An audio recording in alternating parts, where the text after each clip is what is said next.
Today we continue our series with the fall of Peter and step 4. We already saw that Peter overestimated himself, he slept, and consequently didn't pray. But today we will see that his condition of heart becomes visible to others in his actions. So I'm going to read Matthew 26, verse 51. And behold, one of those with Jesus stretched out his hand and drew his sword, and smiting the bondman of the high priest, took off his ear. According to John chapter 18, we know that this hostile disciple was Peter. After Peter fails to pray, he now lacks spiritual strength to endure what awaits him. Peter was always quick to act, and he was often self-confident. But here, this man sleeps when he should be awake, and he strikes when he should be quiet. In this situation, his so often positive spontaneity leads him to sin. And this is an important lesson for us. Because as soon as we no longer act in communion with the Lord and in dependence on Him, it leads very quickly, in the same way as with Peter, to fleshly zeal. Peter still was physically near to the Lord, but his heart was no longer there. Of course, it's important where we are physically, but even more it's important where our heart is. We could even say that Peter was brave when we look from a human point of view. But when we look from the Lord's point of view, we see it a little bit different.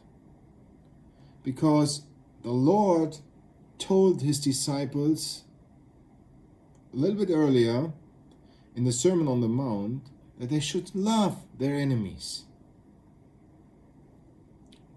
But we don't see anything of that in this situation. Apparently, these words were no longer present in Peter's mind. He probably knew them, but this word had no effect on him in this situation. Additionally, we have to ask, could the Lord not defend himself? Wasn't it he who silenced the storm, healed the sick, brought the dead back to life? Yes, he is the one, and he was and is the same. And of course, he could have destroyed his enemy with a word of his power, but this wasn't his intention. When we see and look at the situation where he was telling them who he was, we find that they fall backward on the ground.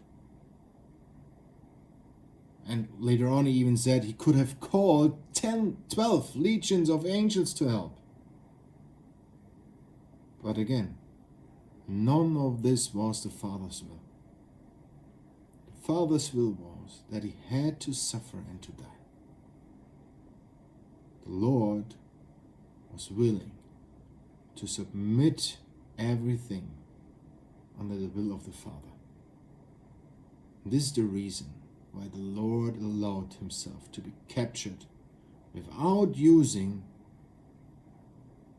only a part of his power. I think this speaks very much to our hearts too. As soon as we no longer live in inner communion with the Lord, we must confess that his word is often no longer present in our lives. We try to take things into our own hands, to fight where we shouldn't fight. But the problem then is that we no longer have the Father's will in mind, but our own. And if we're honest, we have to admit that this kind of behavior has already caused a lot of damage, not only for us, but also for others. But we want to use this opportunity as well to encourage ourselves. So let's encourage ourselves to bring our hearts into line with the Word of God and to pray every day. Then we will not lose sight of the wonderful person of the Lord. And then we will trust in His power and learn to accept the will of the Father. And this will surely be for our blessing and for the blessing of others.